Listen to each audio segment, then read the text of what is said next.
Hello everyone, welcome back to my YouTube channel. My name is Regis Fashion World. In today's tutorial, we are going to be learning this style you're seeing on the screen. And if you are new here, please do where to subscribe so that you get notified when I upload a new video. And to my returning subscriber, thank you so much. I appreciate you. I appreciate your support. So let's get started. So I've already folded my fabric into four. I'm cutting both front and back at the same time. So remember, this fabric is a mesh fabric and it's very stretchy. I'm not going to be adding any sewing allowance. And if you want it to hug you very well, you can minus half or 1 inch from your body measurement, and depending what you want. So let's get started. The first thing I'm doing here is to rule out, have a defined line, to rule out uh, a line, and this line will serve as shoulder line.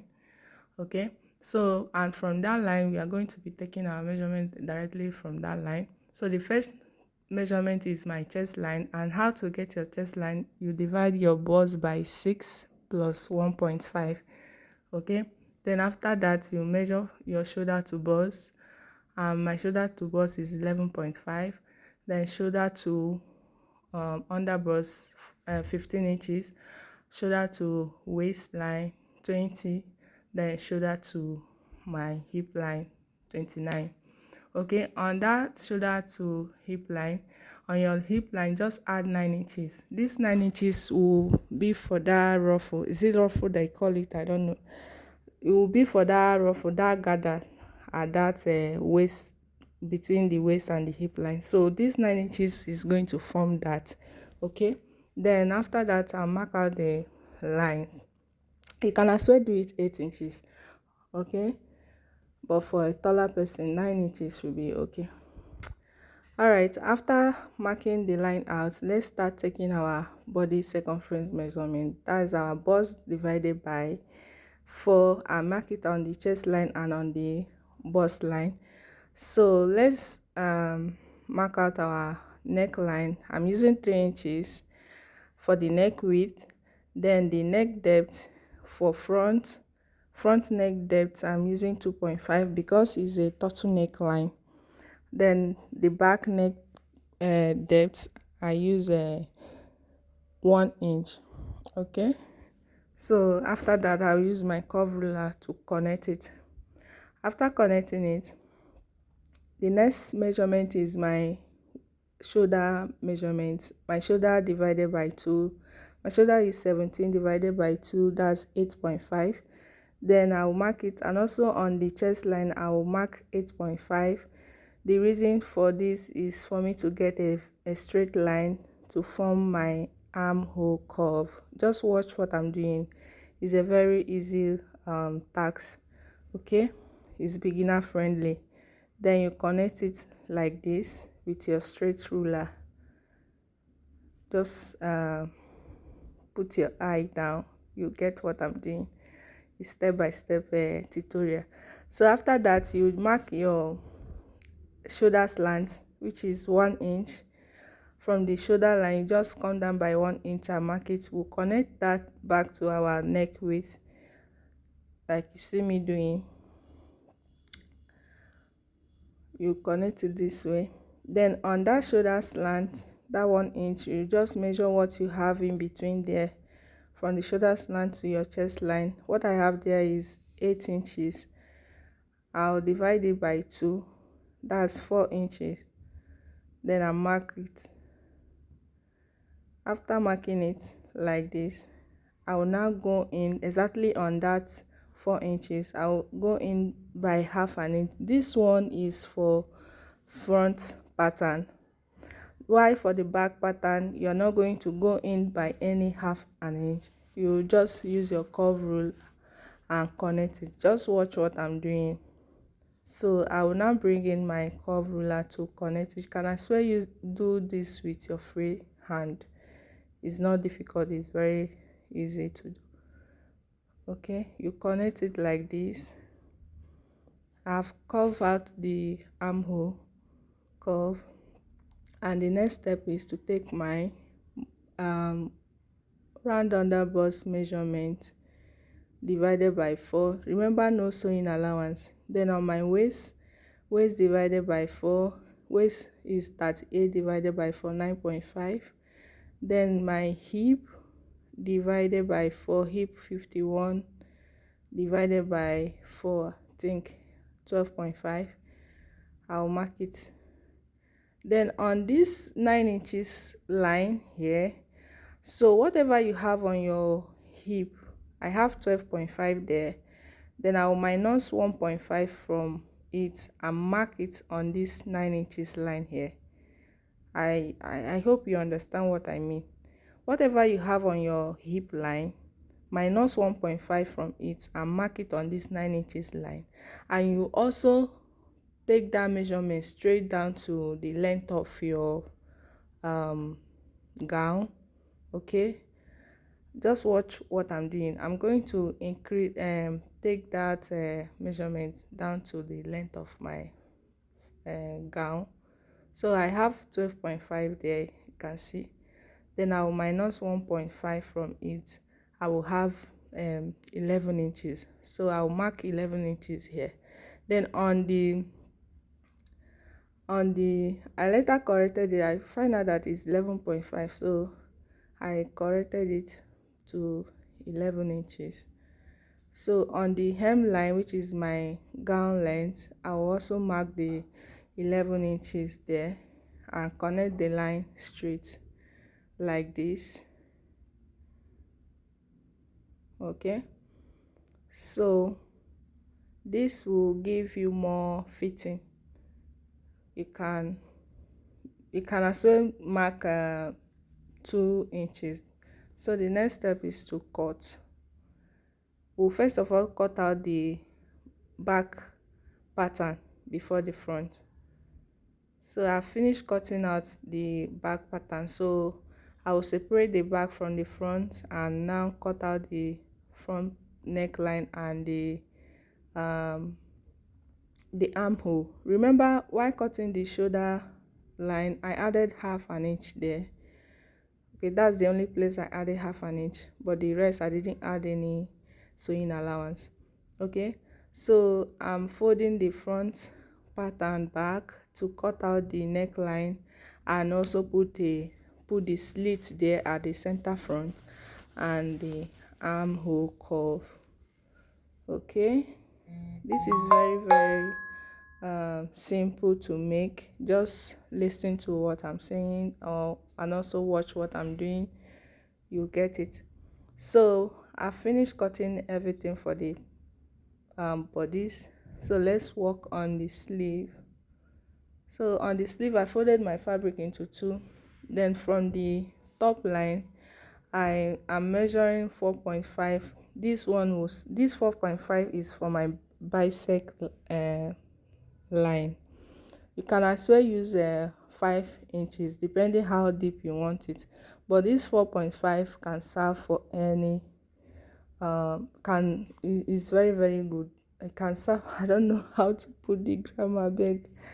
I believe you understand what I mean. So still on that top line, I will mark my sleeve length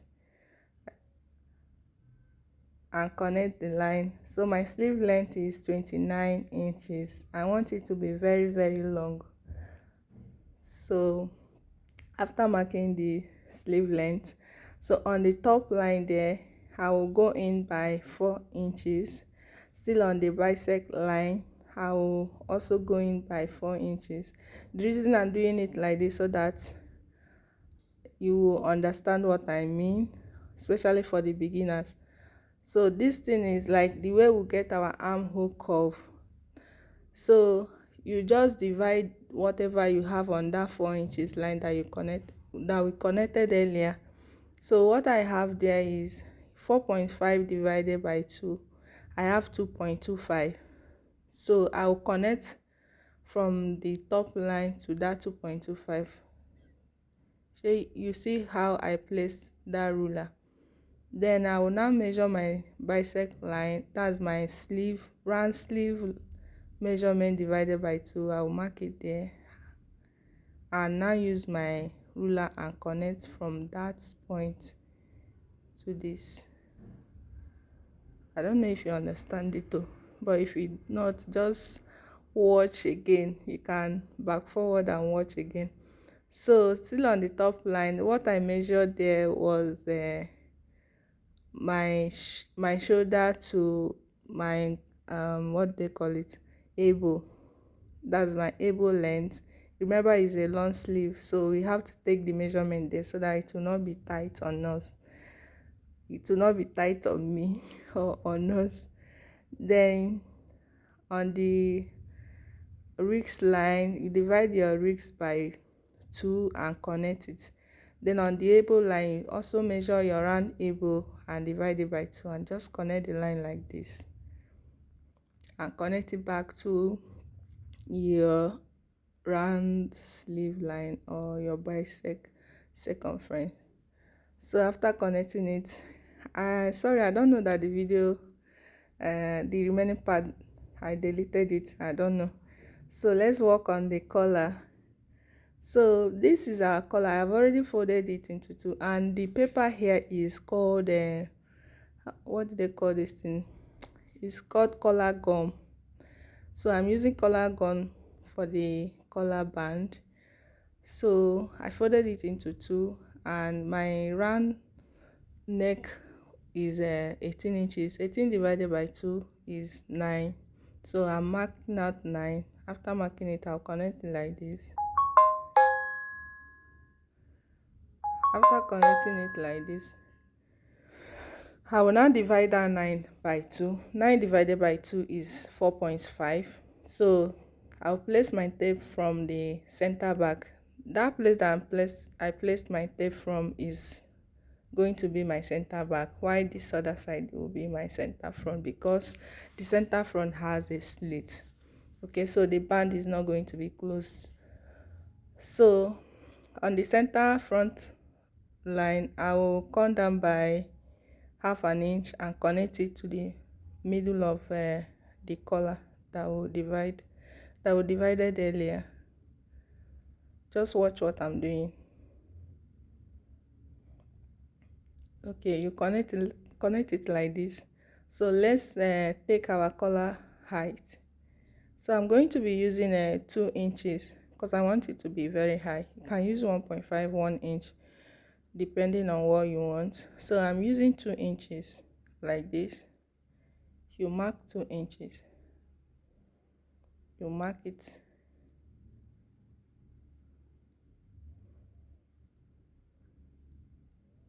All right.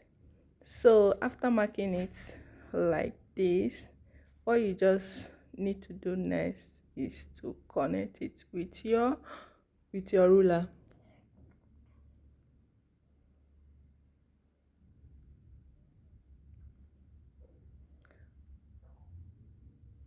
Use the curvy part, but don't make it too curvy, okay? So this part now is going to sit on our neck because our neck is not that straight. So that's why you're going to make it slightly curvy, but not too curve. Just curve it. Let me not bite my tongue. I beg. English is not our language. Okay, I've cut it out. The next step now is to use this and cut the fabric. So I'm going to use it and cut out my fabric. Look at it now. So one part is going to be joined to the fabric, while one we are going to stitch it out. Okay.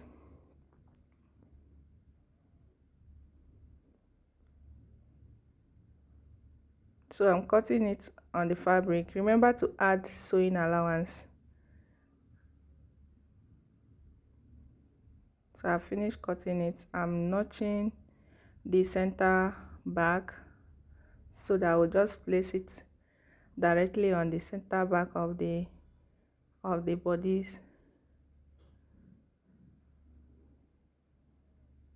So let's gum this collar gum on the fabric. Let's iron it on the fabric. We'll iron only one. We'll iron this on one of the this thing, fabric or whatever, I don't know. I hope you understand what I mean. So I finished ironing it like this, and also went ahead to fold one part, and this part that I folded is going to be on the fabric side. You see what I did? So we are going to sew it out now. You place it like this. You can as well use pin and hold it down. Just use pin. Just make sure you match those notching area. Then you sew like this. Just follow my hand. This is how you are going to sew. You sew this way. So I finished sewing it out. So the next step now is to notch out this place, so that it will be well relaxed. Just notch it the way I'm doing. After notching it, you turn it. Use your seam ripper to bring the edges out, but be very careful, so that you know so that you won't rip what you sew. Just be very careful. Just bring out this place out, so that it will look nice, very neat. After that, you iron it out. You use your hot iron and press it, not too hot though, so that you not go and burn your clothes. I'm just kidding. So I went ahead and iron it out like this. So the next step now is to go and join it on the fabric.